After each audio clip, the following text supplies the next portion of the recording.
कर दीजिए, शुरू करें। हाँ। हेलो नमस्कार साथियों, मैं ज्ञानेंद्र सिंह आप सभी का एक बार फिर से स्वागत करता हूं गैलेक्सी क्लासेस में। आप सभी लोग जानते हैं कि आज 27 फरवरी का दिन है और आज के ही दिन भारत के एक महान क्रांतिकारी शहीद हुए थे। जी हाँ, आज हम लोग बात कर रहे हैं चंद्रशेखर आज़ाद के बारे में। साथियों, चंद्रशेखर आज़ाद, यूँ तो इनको हम चंद्रशेखर आज़ाद कहते हैं, वैसे इनके कई नाम इतिहास में देखने को मिलते हैं। जैसे कई जगहों पर इन्होंने ठाकुर साहब के नाम से अपना नाम लिखवाया है और इसके अलावा बलराज के नाम से भी ये जाने जाते थे, आज़ाद के नाम से भी जाने जाते थे, जबकि इनका नाम पंडित चंद्रशेखर सीताराम तिवारी था। साथियों, आपको बताना चाहूँगा कि पंडित सीताराम तिवारी और जगरानी देवी इनके माता पिता थे चंद्रशेखर आज़ाद के। चंद्रशेखर आज़ाद के जन्म से पहले अगर हम बात करें तो इनका जो परिवार था वो उन्नाव में रहा करता था। उन्नाव जो कि कानपुर में या कानपुर का पड़ोसी एक जिला है। इनके जो पूर्वज थे वो उन्नाव में थे, लेकिन 1902-1903 के समय में जब अकाल पड़ा था, उस टाइम पर वायसराय लॉर्ड कर्जन थे, आप सभी लोग जानते हैं। उस समय उत्तर भारत, बंगाल और तमाम क्षेत्रों में बहुत बड़ा अकाल पड़ा और उस अकाल के दौरान इनके पिताजी वहां से निकलकर मध्य प्रदेश पहुंच गए। मध्य प्रदेश अलीराज नगर जहां इनका जन्म हुआ और तारीख थी 23 जुलाई 1906। चंद्रशेखर तिवारी का जन्म हुआ था।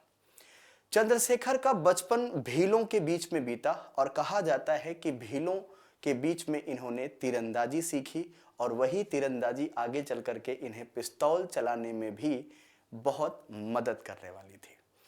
साथियों, 1920 में आप सभी लोग जानते हैं कि महात्मा गांधी जी ने एक बहुत बड़ा आंदोलन शुरू किया था, जो कि गांधी जी का पहला जन आंदोलन है, जिसे हम सभी लोग नॉन कॉपरेशन मूवमेंट यानी असहयोग आंदोलन के नाम से जानते हैं। उन दिनों 1921 की बात है कि 1921 में चंद्रशेखर आज़ाद उस आंदोलन में कूद पड़ते हैं और कहा जाता है कि 20 सितंबर 1921 को चंद्रशेखर आज़ाद को गिरफ्तार कर लिया जाता है। चंद्रशेखर आज़ाद को गिरफ्तार करने के बाद जिला मजिस्ट्रेट के सामने उन्हें पेश किया जाता है। एक पारसी जिला मजिस्ट्रेट थे और उनके सामने जब इनको पेश किया जाता है और इनसे पूछते हैं कि तुम्हारा नाम क्या है, तो चंद्रशेखर ने अपना नाम बताया, मेरा नाम आज़ाद है। पिता का नाम पूछा गया तो उन्होंने बताया कि पिता का नाम आज़ादी है और तुम्हारा घर कहाँ है, तो जेल को अपना घर बताया। ऐसे महान क्रांतिकारी चंद्रशेखर आज़ाद की इन बातों को सुन करके वो जेलर बहुत नाराज हुआ और उसने 15 कोड़े मारने का आदेश जारी किया। चंद्रशेखर आज़ाद को 15 कोड़े मारे गए और उसके बाद फिर उन्हें रिलीज किया गया। जब वो वहां से आज़ाद हुए तो उन दिनों बनारस जो था वो क्रांतिकारियों का गढ़ था। उसी दौरान इनकी मुलाकात मनमथ कुमार गुप्त से होती है। मनमथ कुमार गुप्त ने एक किताब लिखी है, आधी रात के अतिथि। ये एक बड़ी दिलचस्प कहानी है। मैं आगे आपको बताऊंगा कि इस कहानी को मनमथ कुमार गुप्त ने किस तरीके से सहेजा है, किस तरीके से उनमें बातें लिखी हैं। मनमथ कुमार गुप्त की ही प्रेरणा से जब इनकी मुलाकात होती है पंडित राम प्रसाद बिस्मिल से। दरअसल ये मुलाकात एक कैजुअल मुलाकात थी, क्योंकि पंडित राम प्रसाद बिस्मिल, सचिंद्र सन्याल, बरिंद्र कुमार घोष ये बड़े लोग थे और इसमें चंद्रशेखर आज़ाद सबसे कम उम्र के ही थे। इन दिनों महात्मा गांधी जी द्वारा शुरू किया गया असहयोग आंदोलन चौरी चौरा कांड के कारण वापस ले लिया गया था और जब इसको वापस ले लिया गया तो ऐसी व्यवस्था को ध्यान में रखते हुए चंद्रशेखर आज़ाद और तमाम नवयुवक जो थे, उन्होंने अहिंसा का रास्ता छोड़ एक क्रांति का रास्ता अपनाना जरूरी समझा। 1924 में कानपुर के टाउन हॉल में सचिंद्र सन्याल, पंडित राम प्रसाद बिस्मिल, इन सब लोगों ने मिलकर के एक पार्टी का गठन किया, जिसे हम सभी लोग HRA कहते हैं, यानी हिंदुस्तान रिपब्लिकन एसोसिएशन, हिंदुस्तानी प्रजातांत्रिक संगठन। इसकी स्थापना होती है। इस स्थापना के पीछे उद्देश्य था काकोरी ट्रेन एक्शन, जैसा कि आप सभी लोग जानते हैं, उत्तर प्रदेश सरकार ने काकोरी लूट कांड में लूट कांड शब्द हटा दिया है और उसकी जगह अब है ट्रेन एक्शन। तो काकोरी ट्रेन एक्शन ये घटना होती है 25 माफ कीजिएगा 9 अगस्त 1925 को काकोरी कांड होता है। यह काकोरी कांड दरअसल है क्या? कहा जाता है कि सहारनपुर से लखनऊ आ रही 8 डाउन ट्रेन को काकोरी स्टेशन पर रोक लिया गया। पंडित राम प्रसाद बिस्मिल ने अपने 9 लोगों को चुना था इस काम के लिए, इस डकैती के लिए।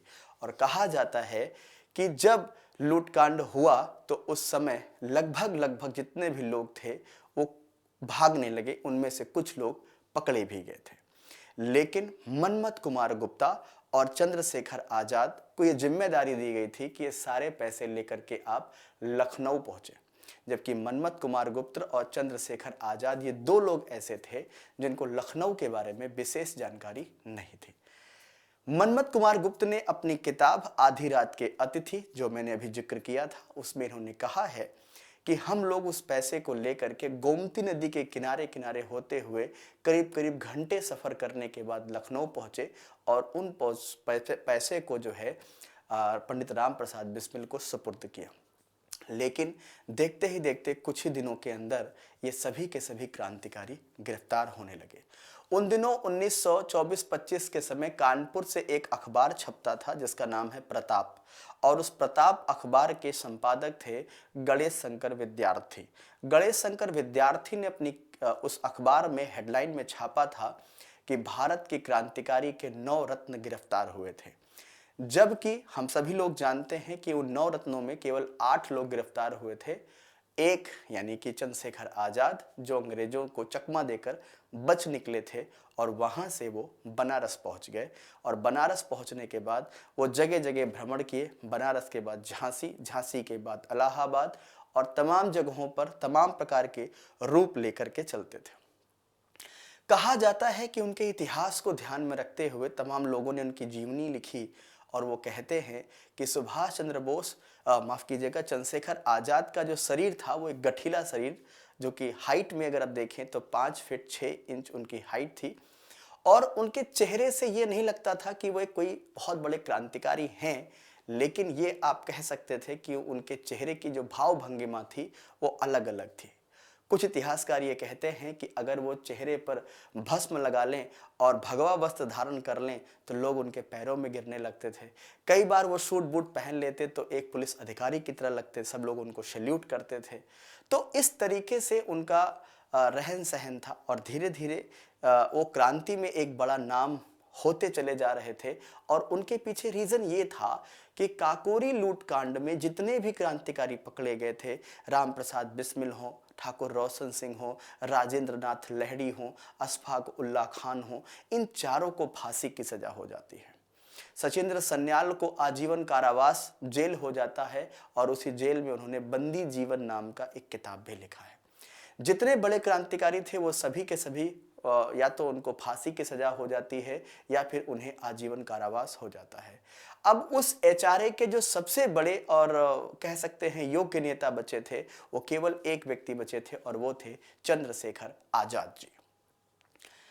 उन्हीं दिनों 1927-28 के समय हमारे देश में साइमन कमीशन का आगमन होता है, और उस साइमन कमीशन के आगमन के दौरान लाहौर में लाला लाजपत राय पर लाठी चार्ज हो जाती है, और उस लाठी चार्ज में लाला लाजपत राय घायल हो जाते हैं। इस चीज का बदला लेने के लिए एक संगठन फिर से दिल्ली के फिरोज शाह कोटला मैदान में बनाया जाता है। तारीख थी 8 सितंबर 1928। 8 सितंबर 1928 को दिल्ली के उस फिरोज शाह कोटला ग्राउंड में जो गठन हुआ उसका नाम था HSRA, यानी हिंदुस्तान सोशलिस्ट रिपब्लिकन एसोसिएशन। इसमें मुख्य भूमिका के रूप में चंद्रशेखर आजाद, भगत सिंह, सुखदेव और राजगुरु थे। HSRA का उद्देश्य था लाला लाजपत राय की हत्या का बदला लेना। कहा जाता है कि लाहौर में ये सभी लोग बदला लेने के लिए पहुंचते हैं, और स्कॉट को मारने का प्लान करते हैं, लेकिन स्कॉट को ना मार के इन्होंने जेपी सैंडर्स की हत्या की। यानी 17 दिसंबर 1928 को जेपी सैंडर्स को गोलियों से छलनी कर दिया, जिसे हम सभी लोग लाहौर कॉन्स्पिरेसी कहते हैं। इस लाहौर कॉन्स्पिरेसी के बाद कई क्रांतिकारी पकड़े गए, जिनमें सुखदेव और राजगुरु पकड़े गए और बाद में भगत सिंह भी पकड़े गए। लेकिन भगत सिंह कैसे पकड़े गए, उसके पीछे एक छोटी सी कहानी और आती है। साथियों, 1929 के ही समय में दो बड़ी घटनाएं थी। एक घटना यह थी कि वायसराय जिस ट्रेन से आ रहे थे, उस पूरी ट्रेन को उड़ाने का बंदोबस्त चंद्रशेखर आजाद ने बना लिया था, लेकिन कुछ ही वजहों से वो पूरी तरह से फेल हो गया।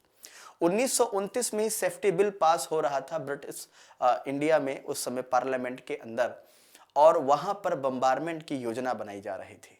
साथियों, आप सभी लोग जानते हैं कि 1929 अप्रैल के महीने में असेंबली हॉल के खाली बेंचेस पे बम के धमाकों से बहरी अंग्रेजी सरकार को अपनी बात सुनाने का जो काम किया था, वो सरदार भगत सिंह ने किया था, हम सभी लोग जानते हैं। लेकिन यह हम बहुत कम लोग जानते हैं, यह योजना चंद्रशेखर आजाद की थी।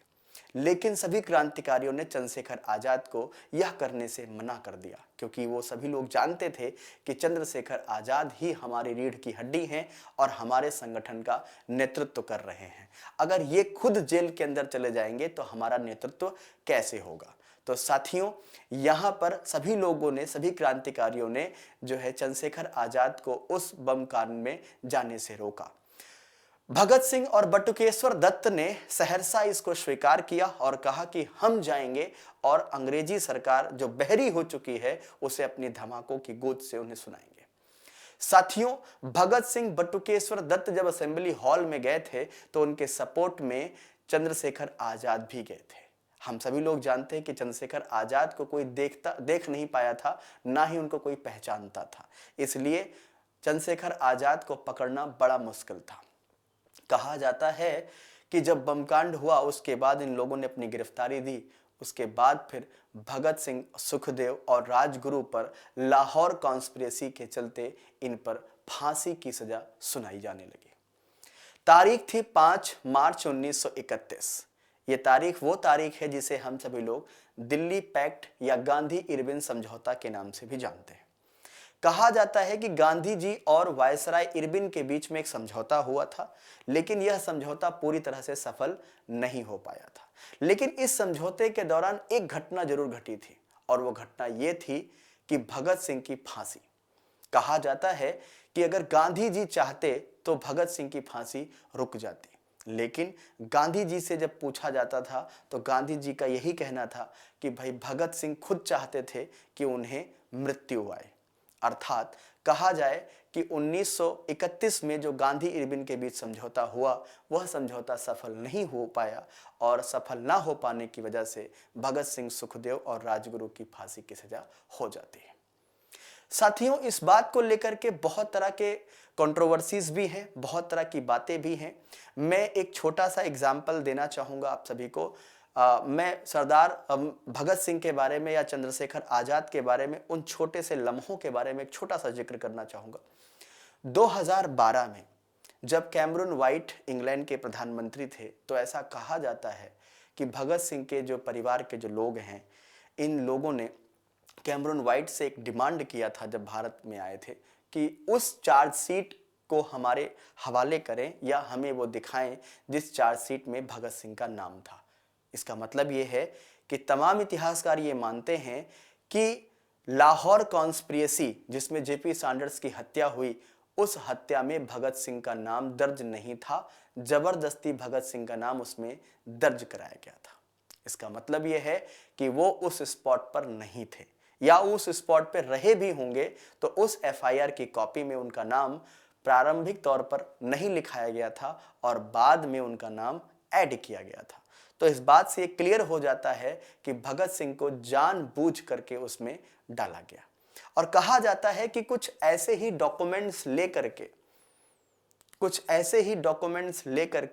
1931, तारीख है 27 फरवरी, और वो गए थे मोतीलाल नेहरू के बेटे जवाहरलाल नेहरू से मिलने के लिए। कहा जाता है उनसे मिलकर लौटे, क्योंकि उनको बहुत ज़्यादा मानते थे। मोतीलाल नेहरू भी मानते थे और जवाहरलाल नेहरू भी उनकी बहुत प्रशंसा किया करते थे। उनकी पत्नी कमला नेहरू भी उनका बड़ा सम्मान किया करती थी। चंद्रशेखर आज़ाद जब उस समय क्रांतिकारी आंदोलन कर रहे थे तो उनकी एक बहस एक व्यक्ति से हो जाती है और कहा जाता है कि जिससे उनकी बहस हुई थी उसी व्यक्ति ने जा करके इनकी मुखबिरी अंग्रेजों से कर देती है और वो कहते हैं कि चंद्रशेखर आज़ाद जिन्हें आप लोग ढूंढ रहे हैं वो अल्फ्रेड पार्क में बैठे हैं। दोपहर का समय था, करीब 12:20 हो रहे थे। चंद्रशेखर आज़ाद अपने दोस्तों के साथ बैठ करके बात कर रहे थे और आगे की रणनीति तय कर रहे थे। इतने में सैकड़ों पुलिस वाले आके घेर लेते हैं, जिनमें एक डीएसपी थे जिनका नाम था ठाकुर विश्वेश्वर सिंह, और उन्होंने तड़ातड़ फायरिंग करनी शुरू कर दी और कहा जाता है कि चंद्रशेखर आज़ाद को 2-1 गोलियां लगी भी, लेकिन उसके बावजूद भी चंद्रशेखर आज़ाद ने अपने पिस्टल से उनको मार गिराया। और कहा जाता है कुछ लोगों में ये विवाद है क्योंकि सरकारी डॉक्यूमेंट्स ये कहती है कि चंद्रशेखर आज़ाद अंग्रेजों की गोलियों से मरे थे, जबकि तमाम ऐसे डॉक्यूमेंट्स हैं जिसमें ये कहा जाता है कि चंद्रशेखर आज़ाद ने आखिरी गोली अपने ही माथे पर मारकर आत्महत्या कर ली, क्योंकि वो कहते थे कि आज़ाद ही जिया हूँ, आज़ाद ही हूँ, आज़ाद ही मरूंगा, या अंग्रेजों की गोली से मैं नहीं मरूंगा। तो इसमें भी तमाम चीज़ों को लेकर के विवाद बताए जाते हैं, लेकिन फिलहाल हम यह मानते हैं कि चंद्रशेखर आज़ाद ने आखिरी गोली अपने नाम कर शहीद हो गए। ऐसे ही महान पुण्यात्मा को गैलेक्सी परिवार की ओर से शत शत नमन, ऐसे वीरों को शत शत प्रणाम करते हैं। आज हम 27 फरवरी भावभीनी श्रद्धांजलि हम चंद्रशेखर आज़ाद को देते हैं, ऐसी महान शख्सियत जो भारत की महान विभूति के रूप में सदैव अमर हो गए। और ऐसी ही महान विभूति के ऊपर हम कुछ क्वेश्चंस आप लोगों के बीच में लेके आए हैं। आज हम देखेंगे कुछ क्वेश्चंस क्या क्या हैं चंद्रशेखर आज़ाद से जुड़े हुए। तो चंद्रशेखर आज़ाद से जुड़े हुए कुछ क्वेश्चन आपके सामने आ रहे हैं जो हम डिस्कस करेंगे आप लोगों के बीच में। तो क्या क्या क्वेश्चंस हैं देखेंगे, और अच्छे क्वेश्चन हैं आपके लिए। तो यहाँ पे पहला क्वेश्चन आपके स्क्रीन पर आ जाता है। कहा जाता है कि चंद्रशेखर आज़ाद का जन्म कब हुआ था। ये पहला क्वेश्चन आपके सामने है कि चंद्रशेखर आज़ाद का जन्म कब हुआ था, यह आपको बताना है। चंद्रशेखर आज़ाद का जन्म कब हुआ था, चलिए सभी लोग बताएंगे। चंद्रशेखर आज़ाद का जन्म कब हुआ था, ये क्वेश्चन है। तो आप सभी लोग जानते हैं कि इन चंद्रशेखर आज़ाद का जो जन्म हुआ था वो हुआ था 23 जुलाई 1906 को हुआ था। इनका जन्म हुआ था 23 जुलाई 1906 में हुआ था। यह आंसर आपका सही हो जाएगा। ठीक है बच्चों, ओके। चलिए अगला क्वेश्चन देखते हैं। अगला क्वेश्चन क्या है? अगला क्वेश्चन कह रहे हैं in which princely state was Chandrashekhar Azad born into. यानी इसका मतलब क्या है कि कौन से रजवाड़े में चंद्रशेखर आज़ाद का जन्म हुआ था। ये आपसे पूछ रहे हैं कौन से रजवाड़े में चंद्रशेखर आज़ाद का जन्म हुआ था। तो साथियों आप सभी लोग जानते हैं कि पहले ये कहाँ थे, उन्नाव में। उन्नाव में कौन थे, इनके पूर्वज, इनके पूर्वज। लेकिन इनका जो जन्म हुआ है वो जन्म कहाँ हुआ है, मध्य प्रदेश में। और मैंने आपको बताया था कहाँ हुआ था, अलीराजपुर में। कहाँ हुआ था, अलीराजपुर में हुआ था। यानी इनके पूर्वज पहले कहाँ थे, उन्नाव में थे। ठीक है, जबकि इनका जन्म जो है कहाँ हुआ है, मध्य प्रदेश में हुआ है। कहाँ हुआ है, अलीराजपुर में। ठीक है, ओके। तो अलीराजपुर रजवाड़े में इनका जन्म हुआ है। ठीक है, ओके। अगला क्वेश्चन क्या है, what is Chandrashekhar Azad birth name. इनके जन्म का नाम क्या है। वैसे अगर मैं बात करूं तो इनके कई नाम हैं, कई नाम इनके हैं, जिनमें सबसे एक महत्वपूर्ण नाम की अगर हम बात करें, कई नाम हैं इनके, जिनमें नंबर 1 नाम आता है आजाद, एक नाम आता है बलराज, ठीक है, और एक नाम अगर आप देखना चाहें तो एक नाम आता है हरिशंकर, ब्रह्मचारी, ब्रह्मचारी, और एक नाम इनका आता है ठाकुर साहब, ठाकुर साहब। अब आप कहेंगे सर इतने नाम क्यों होते थे? देखें, मैं आपको बता दूं, सभी लोगों को एक बात बता दूं कि हरिशंकर ब्रह्मचारी का मतलब क्या है? इस नाम से ओरछा में रहा करते थे। ओरछा कहां? ओरछा कहां? झांसी के आसपास, ठीक है। ओरछा, ओरछा में रहते थे, ओरछा में रहते थे, रहते थे, ठीक है। कहां? सतारा नदी के किनारे, सतारा नदी, ध्यान रखना किसके किनारे बच्चों? सतारा नदी, ध्यान रखना किसके? सतारा नदी, सतारा नदी के किनारे, सतारा नदी के किनारे, ठीक है। इस नाम से रहते थे, यहीं पे हनुमान जी की पूजा भी किया करते थे, ठीक है। बलराज और ठाकुर साहब के नाम से क्या करते थे? पत्र लिखते थे, पत्र लिखते थे, पत्र लिखते थे। बलराज और ठाकुर साहब के नाम से क्या करते थे? ये पत्र लिखते थे, इस बात का ध्यान रखें। हरिशंकर ब्रह्मचारी के नाम से क्या है? इस नाम से ओरछा में रहते थे, सतारा नदी के किनारे, और यहीं पर हनुमान जी की पूजा करते थे, दंड बैठक लगाते थे, ठीक है। और आजाद, जैसा कि आप सभी लोग जानते हैं, जब इनको पहली बार जेल हुई थी उस समय मजिस्ट्रेट ने इनसे पूछा था तो इन्होंने ये नाम बताया था। अब इनके बचपन का नाम क्या है बच्चों? बचपन का नाम है चंद्रशेखर तिवारी। नाम क्या है इनका? चंद्रशेखर तिवारी, ठीक है। ओके, चले अगले प्रश्न पे आते हैं। अगला प्रश्न क्या है? What is name of Azad father? Azad के पिताजी का नाम क्या था? शिव प्रसाद तिवारी, हरदयाल तिवारी, जगत राम तिवारी, सीताराम तिवारी। आंसर क्या हो जाएगा? सीताराम तिवारी। क्या हो जाएगा आंसर? सीताराम तिवारी हो जाएगा, ठीक है। सीताराम तिवारी, और इनकी माता कौन है? जगरानी, ध्यान रखना, ठीक है। हाँ हाँ, ये देखिए आगे इनकी मदर का नाम क्या है? जगरानी। यहां पे आप कहते हैं जगरानी, जगरानी, ठीक है, जगरानी, ठीक है। इनकी माता का नाम क्या है? जगरानी। और एक बात ध्यान रखना, इनके पिता जो है सीताराम है ना, पिता जो है सीताराम है। इनकी तीसरी पत्नी, ध्यान रखना, इनकी जो है, इनकी अगर मैं बात करूं, इनकी तीसरी पत्नी कौन है? जगरानी। इनकी तीसरी पत्नी है जगरानी। इनके पहले दो पत्नी हो चुकी थी, दोनों की डेथ हो गई थी, ये तीसरी पत्नी है ना। तो सीताराम के एक बड़े बेटे थे, इनके बड़े बेटे थे, एक बड़े पुत्र थे, उनका नाम था सुखदेव। क्या नाम था? सुखदेव नाम था, ठीक है। इस बात का ध्यान रखेंगे। और जगरानी देवी जो है वो इनकी तीसरी पत्नी है और चंद्रशेखर आजाद की माता जी है, ठीक। ओके, अगला क्वेश्चन क्या कह रहा है? What pseudonyms he used to use while singing in the pamphlet? Udham Singh, शहीद, बिस्मिल, बलराज। आपसे क्वेश्चन पूछ रहे हैं कि जब ये कभी भी कोई चीज लिखते थे या पंपलेट में छप के आता था तो किस नाम से आता था? तो मैंने आपको क्या बताया है किस नाम से? तो वो नाम क्या है? बलराज। किस नाम से? बलराज के नाम से। कौन से नाम से ये जाने जाते थे पत्रों पे? बलराज के नाम से जाने जाते थे, बलराज, या कभी कभी ठाकुर साहब के नाम से, ठीक है। चंद्रशेखर आजाद रिकॉग्नाइज हिज ऑर्गेनाइजेशन, ठीक है। ये किस ऑर्गेनाइजेशन से जुड़े हुए थे? तो बच्चों ये दो ऑर्गेनाइजेशन था, एक था HRA और एक था HSRA, ध्यान रखना। HRA ये जो कि कहाँ बना था? कानपुर में, ठीक है। कब बना था? 1924 में। कब बना था? 1924 में, ठीक है, 1924 में। ये कब बना था? 1928 में बना था। कहाँ बना था? दिल्ली के अंदर, ध्यान रखना, ठीक है।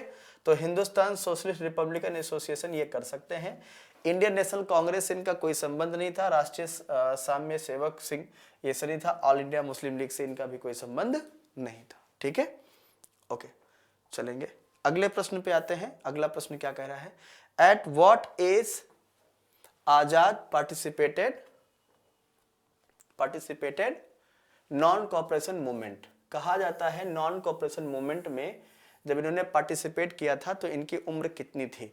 साथियों एक बात ध्यान रखना, ये पार्टिसिपेट कब किया था? 1921 में। कब पार्टिसिपेट किया था? 1921 में। और 20 सितंबर 1921 को क्या हुए थे? गिरफ्तार हुए थे। 20 सितंबर 1921 को क्या हो गए थे? ये गिरफ्तार हो गए थे। ठीक है ना, 20 सितंबर 1921 को गिरफ्तार हो गए थे। इनकी उम्र थी 15 साल। कितनी उम्र थी? 15 साल थी उस समय। ठीक है, ओके, इनकी उम्र थी 15 साल। ठीक है। When was the first time Chandrashekhar self declared himself as Azad? इन्होंने पहली बार कब डिक्लेयर किया था कि मैं आजाद हूं? After Kakori train robbery, during the non cooperation movement, after his release from prison, during the Jallianwala Bagh massacres? जल्दी से मुझे बताएंगे क्या होगा इसका सही उत्तर।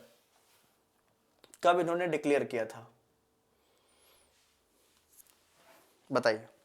आप सभी को पता होगा कि आजाद जी एनसीएम के दौरान जब इस आंदोलन में आए थे तो इसी समय इनको गिरफ्तार किया गया था। और जब इनको गिरफ्तार किया गया था तो एक जज के सामने लाए गए थे, है ना। वो जज कौन थे? एमपी खरेघाट। ये कौन थे? एमपी खरेघाट। ये कौन थे? जिला मजिस्ट्रेट थे। क्या थे? जिला मजिस्ट्रेट। ठीक है, यही थे जिला मजिस्ट्रेट। और ये क्या है? पारसी। ये क्या थे? पारसी थे। ध्यान रखना, इन्होंने 5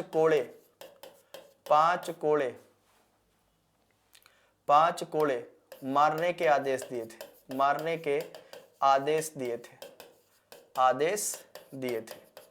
दिए थे। ये जज का नाम ध्यान रखना, खरेघाट। ध्यान रखना, खरेघाट। ठीक है ना, एमपी खरेघाट। ये पारसी जिला मजिस्ट्रेट था। इसने ही क्या किया था? इनको सजा दिया था 5 कोड़े मारने के। और उसी समय जो है इन्होंने अपना नाम बताया था कि मेरा नाम क्या है? आजाद नाम है। ठीक है, चलेंगे आगे देखेंगे। अगला क्वेश्चन क्या आ रहा है? कह रहा है who formed Hindustan Republican association. देखें, अब इसमें अगर आप देखेंगे हिंदुस्तान रिपब्लिकन एसोसिएशन का गठन किसने किया था? तो भगत सिंह। नहीं, इसमें भगत सिंह नहीं है, क्योंकि Bhagat Singh Hindustan socialist republican association में है। सुभाष चंद्र बोस साहब इसमें नहीं है। लाला लाजपत राय कोई संबंध नहीं है। पंडित राम प्रसाद बिस्मिल हैं, ये है। ठीक है भैया। और इन्हें क्या किया गया? 1928 में गोरखपुर में फांसी हुई थी। गोरखपुर जानते हैं, यूपी में है ना। गोरखपुर यूपी में फांसी क्या हुई थी? इनको वहीं पर क्या हुई थी? फांसी हुई थी गोरखपुर में। ठीक है, पंडित राम प्रसाद बिस्मिल साहब को, रहने वाले शाहजहांपुर के थे ये। ओके, अगला क्वेश्चन क्या आता है? In which year Kakori train robbery? बच्चों आप सभी लोग ध्यान रखें, मैंने आपको कई बार बताया है कि जो ये काकोरी ट्रेन रॉबरी है, इसका नाम रॉबरी हटा करके, है ना, या हैपेंड जो है लगा हुआ ना, हैपेंड कांड जिसको आप कहते हैं, तो इसका नाम हटा दिया गया, काकोरी ट्रेन एक्शन कर दिया गया है। इसका अब नाम क्या हो गया है? काकोरी ट्रेन एक्शन कर दिया गया है। With the involvement of the Chandrashekhar Azad. तो ये कब की बात है? तो काकोरी लूटकांड जो हुआ है, ये हुआ है बच्चों 25, माफ कीजिएगा बार बार 25 क्यों निकल रहा है, 9 अगस्त 1925। 9 अगस्त 1925 को ये घटना हुई थी, जिसमें 8 डाउन ट्रेन सहारनपुर से आ रही थी, जिसको काकोरी स्टेशन पर चैन पुलिंग किया गया था, रोक लिया गया था। ठीक है, ओके। अगला क्वेश्चन क्या है? कह रहा है who took the revenge of the death Lala Lajpat Rai by the shooting P Saunders. JP Saunders, यहाँ पे जेपी होगा, जेपी सैंडर्स होगा। ठीक है, कोई बात नहीं है, यहां हम लिख देते हैं जेपी सैंडर्स। तो आंसर क्या होगा कि किसने जो है फॉर्म किया था? तो बच्चों एक बात ध्यान रखना, जेपी सैंडर्स। तो जेपी सैंडर्स का बदला लेने के लिए किसने सबसे पहले सोचा था? तो वो नाम आपका आ जाएगा चंद्रशेखर आजाद, क्योंकि ये बड़े नेता थे। इसके बाद नाम किसका आएगा? भगत सिंह का नाम आएगा। ठीक है, ओके। पहले नाम आएगा चंद्रशेखर आजाद का। चंद्रशेखर आजाद ने ही प्लान बनाया था और उस प्लान को आगे बढ़ाने का काम किसने किया था? भगत सिंह ने किया था। ठीक है, चलेंगे। चंद्रशेखर आजाद बिलीव्ड इन, किस में बिलीव करते थे? नॉन वायलेंस में, पैसिव रेजिस्टेंस में, आर्म्ड स्ट्रगल में, या डिप्लोमेटिक नेगोटिएशन में? जल्दी से मुझे बताएंगे किस में बिलीव करते थे, बताएं, बताइए। चंद्रशेखर आजाद जो है वो हमेशा क्या करते थे?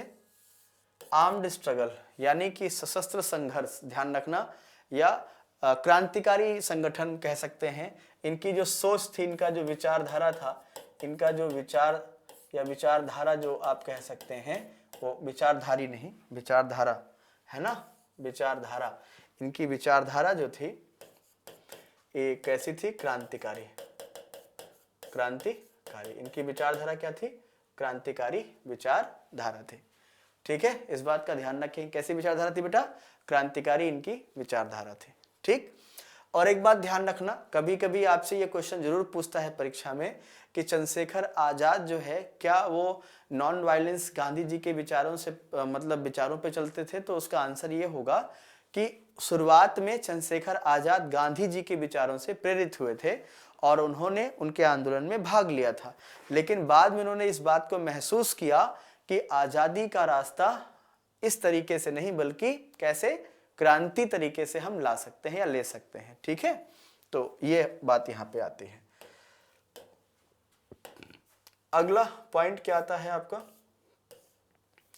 अगला क्वेश्चन कह रहा है at which place in Allahabad Azad statue is build. Azad ji का जो स्टैचू है वो कहाँ बिल्ड है? आनंद भवन में, खुसरो बाग में, कंपनी बाग में, या अल्फ्रेड पार्क, या आजाद पार्क? साथियों मैं आपको बताऊं, आजाद शहीद कब हुए थे? शहीद कब हुए? 27 फरवरी। 27 फरवरी। इसकी एक छोटी सी घटना मैं आपको बताना चाहूंगा। 27 फरवरी 1931 ये तारीख है, इस दिन शहीद होते हैं।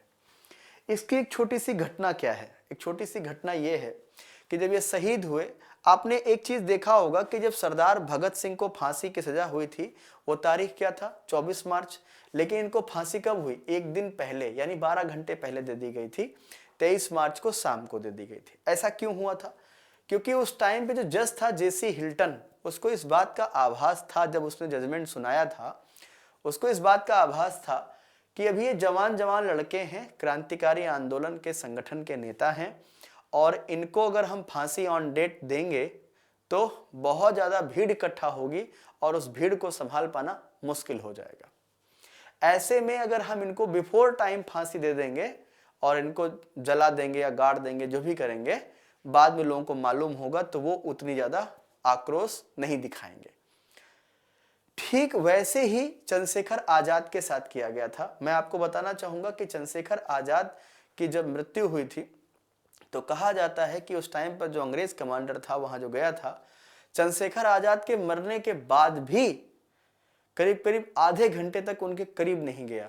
उसने उनके पैरों पर गोलियां मार मार के चेक करता रहा, कहीं ये जीवित तो नहीं है, कहीं ये जीवित तो नहीं रही।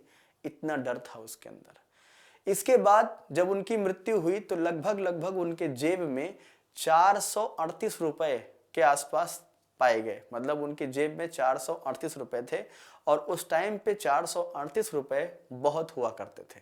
साथियों इस बात से आप अंदाजा लगा लें कि उस टाइम पर एक गाय 25 पैसे की आती थी। वही गाय जो आज 70,000 की आप खरीदते हैं वो 25 पैसे 50 पैसे की आती थी। तो कहने का मतलब यह है कि वो 438 रुपए जो थे वो कहीं ना कहीं संगठन के इकट्ठा हुए पैसे थे, साथ ही साथ तमाम लोग चंदे के रूप में भी देते थे।